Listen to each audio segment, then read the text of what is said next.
Hello everyone, my name is Mike. Thanks for taking the time to check out this video. Today I'm going to show you how to make a cage that will protect your potted plants from predators using poultry wire. Okay, so first you'll need a set of wire cutters. I have a small pair lying around, but if you've got something larger that might work a little better. If you want pliers, they might be helpful. I didn't use them too much. And you're going to need a lot of zip ties. And some 1-inch poultry wire. I've got the hexagonal kind here. And that roll was about 100 feet originally.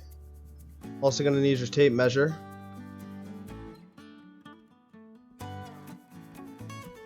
Just to show, this poultry wire is about 18 inches wide. And that's really all you need to get started.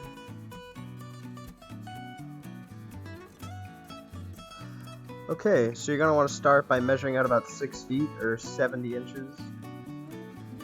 And then rolling out your chicken wire to about as long. Of course, this stuff never stays in place, so make sure you have something to weigh it down with. Here I opted for a side table.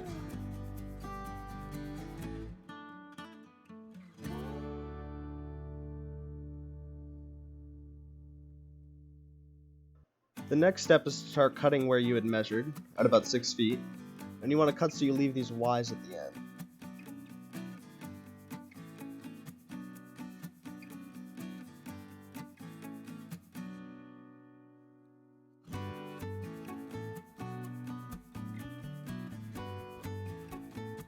And there's a 6-foot long section of poultry wire.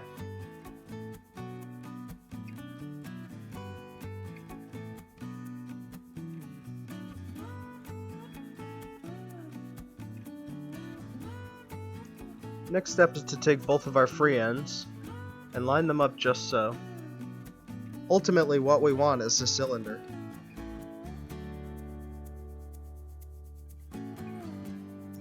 Notice how these two Ys oppose each other in direction. You're going to want to take those at both the top and the bottom ends of the cylinder and twist them around each other twice to get a good hold. And just remember to be very careful when doing this, as it's really easy to get poked by the ends of these wires.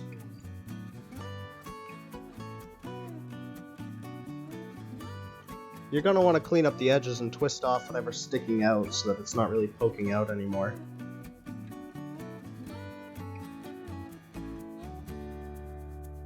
Be sure to finish up the bottom side as well. And now we have a pretty good looking cylinder. But we're still going to have to stitch up the sides because most critters will still be able to fit through this gap here. So, next, take your time and stitch up the sides. And make sure you do the double twist around like we did before.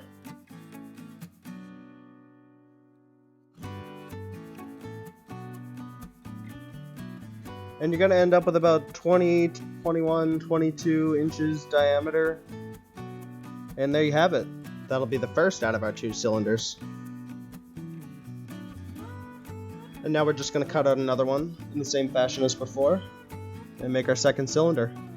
The height of the cage is relative to the height of the plant, so here I'll only need 2 cylinders. Again, just be careful not to poke your fingers into any of the ends of these wires. It is pretty painful.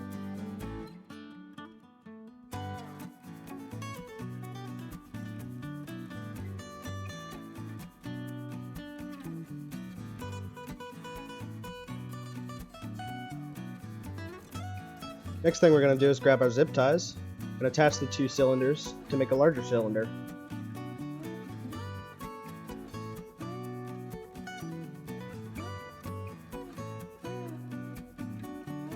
I spaced out the zip ties anywhere from 2 to 4 hexagons apart and continued to do this all the way around.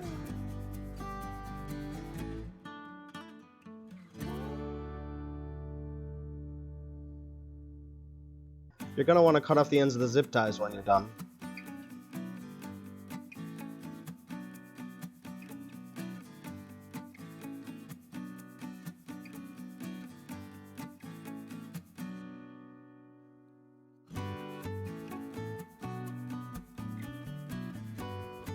Next, you're going to want to pull out another 30 or so inches of poultry wire to cover the top of your cage with. Then with about 4 to 6 zip ties, you can attach the flat ends to the top of the cylinder as well. Seems to be holding up pretty well so far. What you're going to notice is that you'll get left with these corner flaps with these wide parts sticking out. You're going to have to just take them and hook them onto the side as best you can, using folding and crimping and twisting and hooking and all sorts of maneuvering just to get it flush up against the side there. You may need to add an extra zip tie or so, but for the most part it should hold up the sides pretty well without leaving too many holes. It's definitely more of an art than a science, but it holds up very well, and it holds its shape very well as a cylinder, once you get everything tucked in nicely.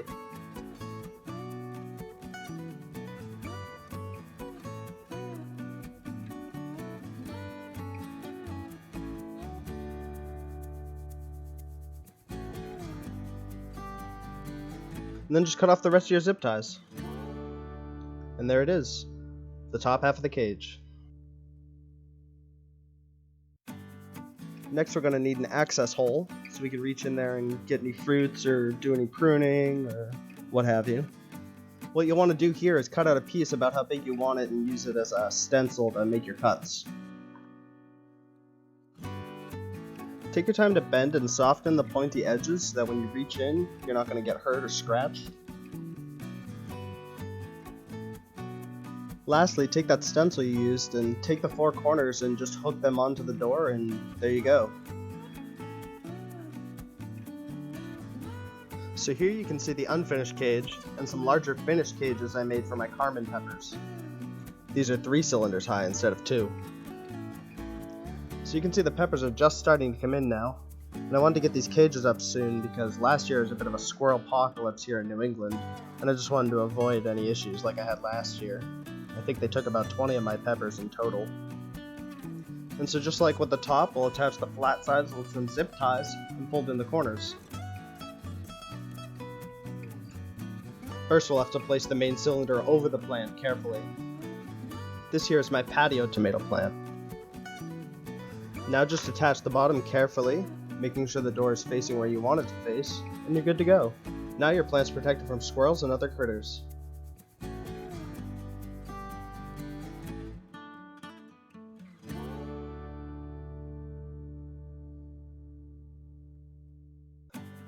Another thing you can do with this cage that's really useful is if you have a spare coat hanger lying around, or some sort of wire, you can use it to create extra supports.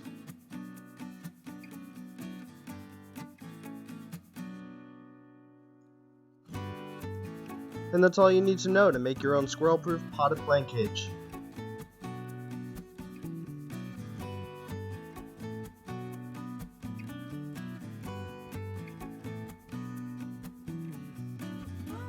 Thanks again for taking the time to check out this video. If you have any questions, had any luck with this, or liked anything about this video, let me know in the comments section below, or hit the like button. I hope this was helpful, and have a great day.